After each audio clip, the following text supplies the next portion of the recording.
Salut Ahmed. On est où, à Bruxelles? Là, on est à Bruxelles. Ahmed Silla, je suis bien contente de vous recevoir. Vous êtes un acteur et un humoriste français qui a explosé dans les années 2010.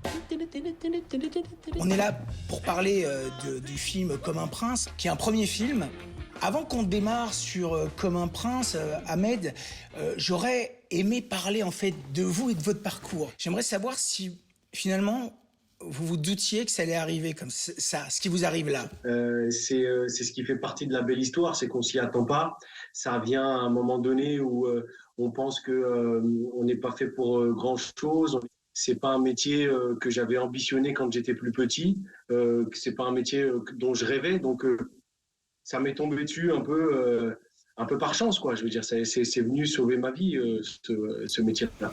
Nous, amis. Nous, froid. Froid. Français. Vous voulez pas qu'on parle normalement?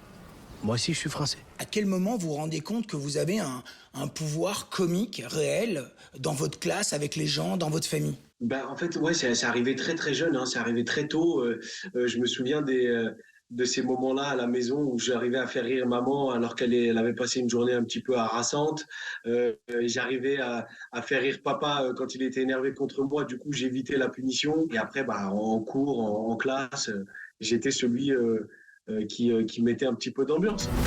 Où t'es, papa, où t'es? Oh, Anthony, papa, Anthony, Anthony, on peut couper? Après, moi, si je sens pas, je suis pas détendu. Et quand je suis pas détendu, j'ai tendance à trop parler. C'est quoi la rencontre avec le théâtre? À quel moment vous vous dites « Ouais, je pourrais peut-être en faire un métier, je pourrais peut-être en faire quelque chose » ? Eh ben, la rencontre avec le théâtre, elle arrive au collège. C'est trois filles de ma classe qui m'ont dit à un moment donné, Ahmed, viens faire du théâtre.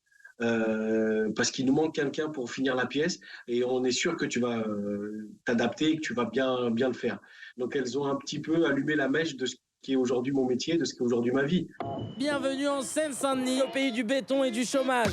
En exclusivité, le premier habitant du 9-3 à gravir l'Himalaya. Je vais marcher pendant un mois, là. J'aimerais te poser la question que tout le monde se pose. Pourquoi tu fais ça? Nadia, Salut, je veux un mec qui assure. je ferais n'importe quoi pour toi. Je montrais même l'Everest, s'il fallait. Bah oui, tu montrais l'Everest. Deal. Le cinéma arrive en 2017 avec L'Ascension de Ludovic Bernard. Depuis, vous avez enchaîné beaucoup de films, presque une douzaine. Dans quoi vous vous projetez, en fait, Ahmed, dans les années qui vont venir? Est-ce que vous allez constamment osciller entre la comédie, entre le cinéma d'auteur et les spectacles? J'ai envie d'osciller tant dans le cinéma d'auteur, parce qu'on vient me chercher, parce qu'on me fait confiance aussi, parce qu'on me fait confiance dans ma capacité à être un comédien, à être un acteur. J'espère tomber sur des belles histoires. C'est ce qui m'importe le plus, des belles histoires qui, dans ma tête, résonnent comme telles. On est très attendu sur ces Jeux Olympiques, les gars. J'attends de vous un comportement irréprochable. Ouais, les gars! Le mec, il a porté plainte, on fait quoi maintenant? Moi, j'ai rien fait, moi. C'est pas moi qui ai fait, c'est mon pote qui a fait, c'est lui qui avait le fusil. La gosse, je vous jure, je l'ai pas touché. De quoi vous me parlez, la gosse? La gosse. Mais moi, c'est bagarre, moi.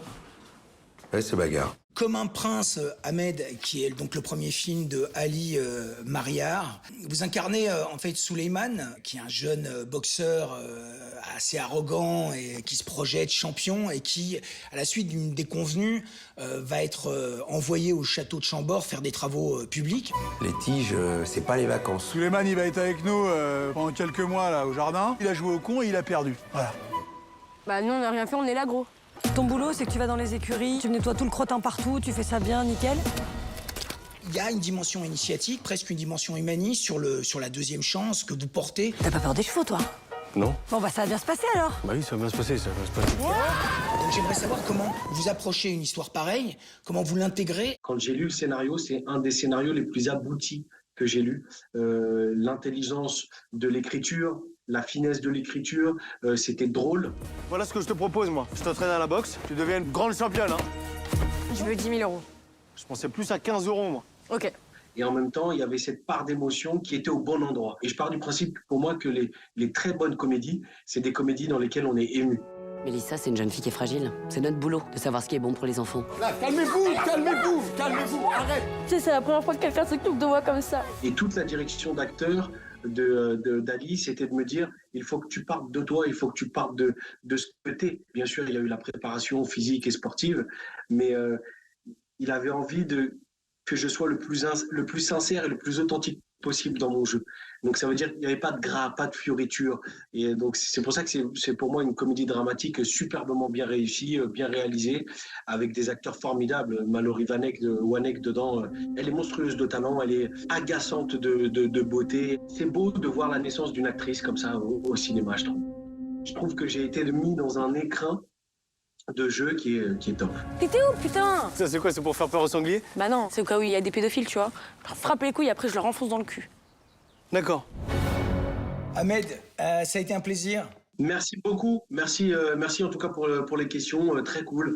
J'aime bien ce genre d'interview. Liberté, égalité, sororité. Cette semaine dans les salles, la célèbre devise française s'accorde au féminin, à commencer par Emma Stone, tout fraîchement récompensée d'un Golden Globe pour son rôle de pauvre créature, à l'affiche dès ce mercredi. Bella, this is Mr. McCandles. Hello, Bella. No, she's an experiment. Good evening. Where did she come from? I shall. For it is a happy tale. On ne naît pas femme, on le devient. Ramenée à la vie par l'étrange docteur Baxter, la jeune Bella doit tout réapprendre et découvrir un monde qu'elle ignore complètement. Lion d'or à Venise, cette odyssée étourdissante plonge la talentueuse Emma Stone dans un bain de liberté baroque et sans limite. Oh.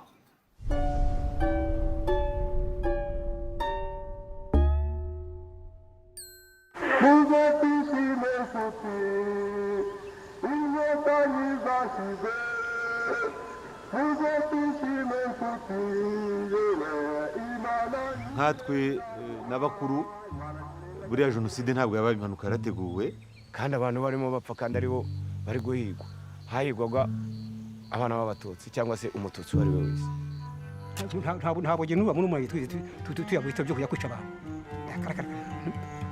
nanjye rero naratinye ko izo ngaruka zambaho zo kwanga. Victimes du génocide rwandais, les jeunes fiacres Fidéline et Olivier incarnent la barbarie d'un massacre ethnique sans précédent. Le documentariste Bernard Belfroy évoque ici avec émotion la résilience d'un village dans lequel les deux camps opposés ont fini par reprendre vie commune 30 ans après les faits.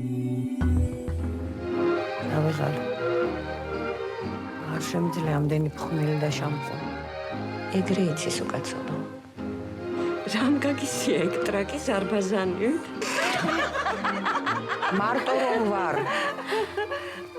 და არავინ აღარ მჭამს. ეთერო აქ ხარ? მშვიდობის დილა ქონოდეთ.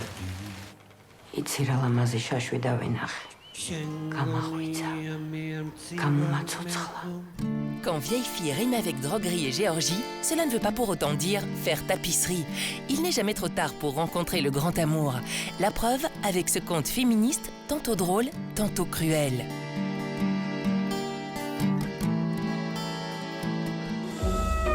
Stephen Lodin, how's the new opera coming along? Good, great, great. We had discussed seeing a first draft of the score in 2 weeks. 2 weeks. Is that still all right?